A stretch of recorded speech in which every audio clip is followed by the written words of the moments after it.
Hello دوستو، آج کی ویڈیو میں ہم بتائیں گے اللہ تعالیٰ کے نزدیک سب سے ناپسندیدہ شخص کون ہے۔ حضرت عائشہ رضی اللہ عنہ سے روایت ہے کہ رسول اللہ صلی اللہ علیہ وسلم نے فرمایا، اللہ تعالیٰ کے نزدیک سب سے زیادہ ناپسندیدہ وہ آدمی ہے جو سخت جھگڑالو ہو۔ اللہ تبارک و تعالیٰ کو وہ شخص ناپسند ہے جو سخت جھگڑالو ہو اور ہمیشہ لڑتا ہی رہے اور حق کو قبول نہ کرے۔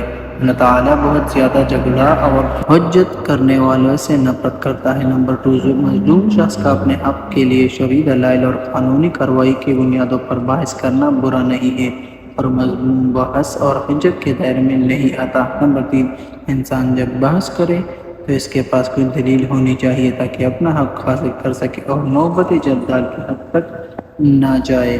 دوستو، اگر ویڈیو اچھی لگی ہو تو یوٹیوب چینل کو ضرور سبسکرائب کر دیجیے۔ شکریہ، اللہ حافظ۔